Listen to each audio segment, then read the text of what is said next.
Yesterday game was horrendous, bro. I mean, it was bad. I mean, this one might be one for the ages, bro. I can't even lie. The referees just exposed their hand so bad, bro. I mean, they just didn't care no more. They didn't care. The world was watching how bad the cause was.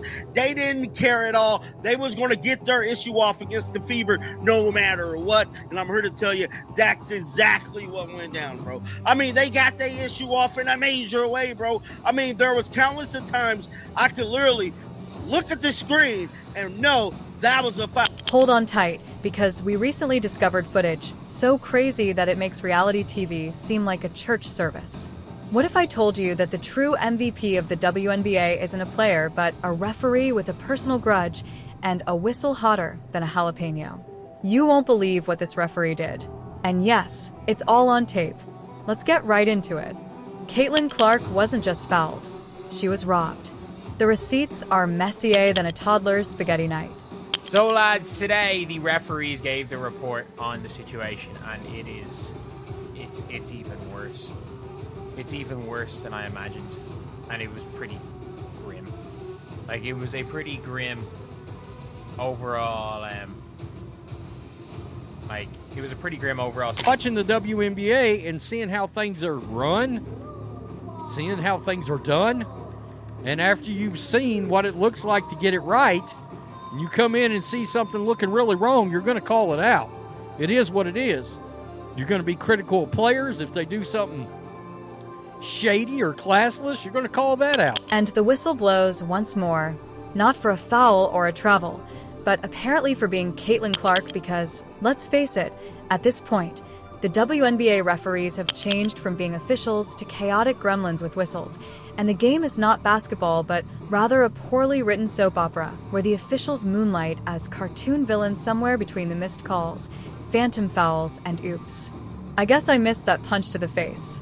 I wanted to share with you guys an article that I found that honestly gives us so much insight into the WNBA referees, how they are hired, how much they make, and there's one section that really stood out to me, and they break down essentially why they are making the calls that they make, and they also talk about the influx of new fans flooding to the WNBA. They talk about Caitlin Clark a little bit. This article to me was really telling. It actually came out in January, but it was published by SB Nation, and it's entitled How WNBA Referees Are Scouted, Trained, and Held Accountable.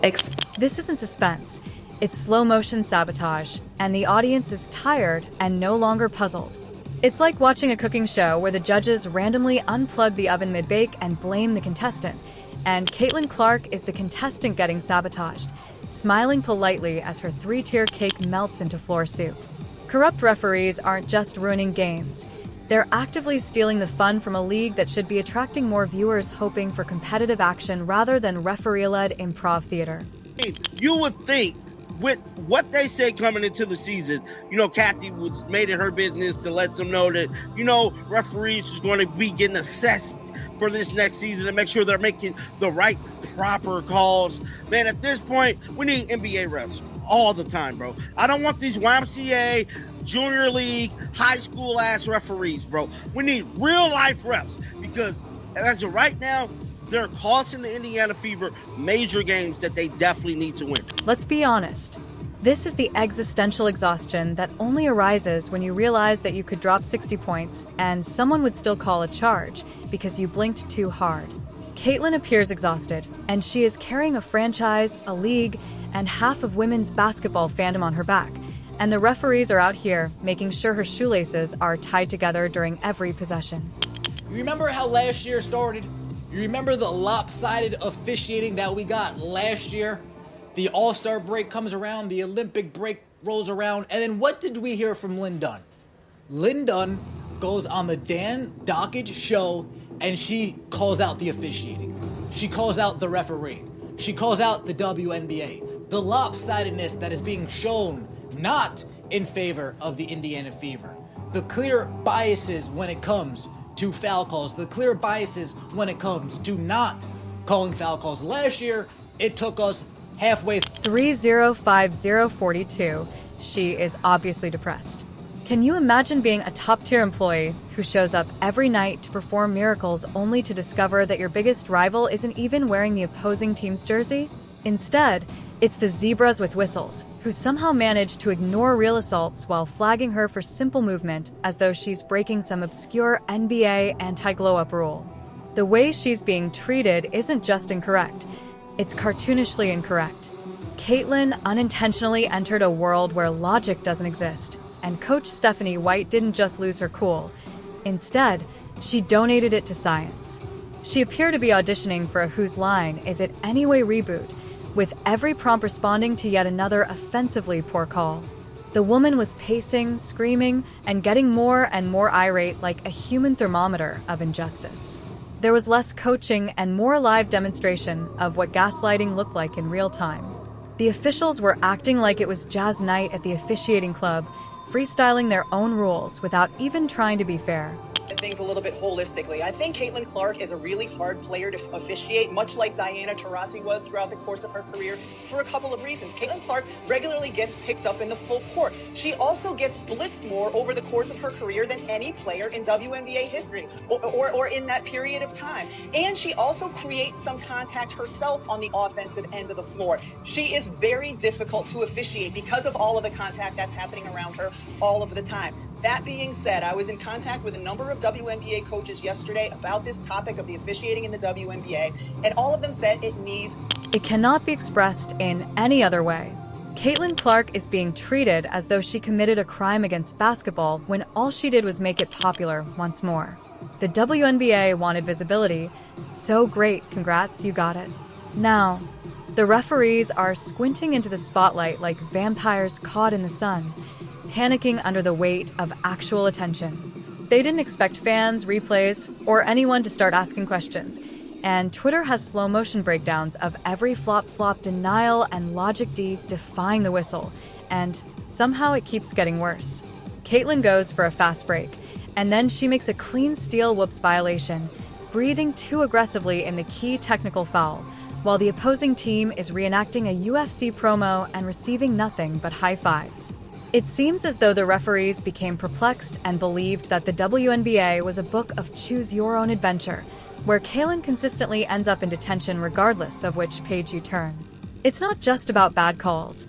It's also about the psychological warfare of it all, with the rookie girl playing with the poise of an experienced player and the target on her back the size of Iowa. By sharing that the officiating in the WNBA became as hot button of an issue as any. Heated debates surrounding the league's physicality dominated the headlines, particularly when Indiana Fever star rookie Caitlin Clark was subject to several intentional fouls. Now, they also brought up Game 5 of the WNBA Finals. We actually made a whole video about that as well because there were some suspect calls at the end of that game, and a lot of people felt like the WNBA Finals were actually... Coach White's sideline performances are becoming more legendary than the games themselves. If reason came with red-faced yelling and clipboard throwing intensity, you could almost hear her inner monologue screaming, "Are you serious?" every 2 minutes. It's amazing that she hasn't been mic'd up and given her own post-game therapy show, and it's hard to blame her. Instead of celebrating her, we're watching slow-motion clips of her getting blindsided while the referees give their best impression of a statue. It's absurd, as if we live in a parody universe where mediocrity gets a standing ovation and talent is punished. It took us 4 games for Stephanie White to say, I've had enough. It's taken 4 games for Stephanie White to say, you know what?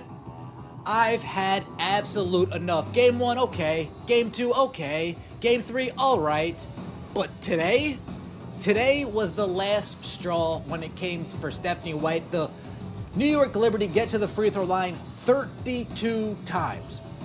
The Indiana Fever this season have a discrepancy minus 31 when it comes to free throws. That doesn't seem right. Because that's how it feels. Fans are noticing that the stands are louder, the alcohol is longer, and the internet is exploding with receipts. If anything, the game appears to have been rigged by a group of inebriated interns who believe that consistency is optional. If that sounds harsh, that's good because it should be. This isn't just about Caitlyn.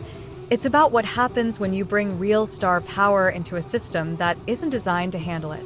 Referees are clinging to their power like it's the last piece of pizza, blowing calls with the assurance of people who have never had their decisions reviewed in high definition by 5 million viewers.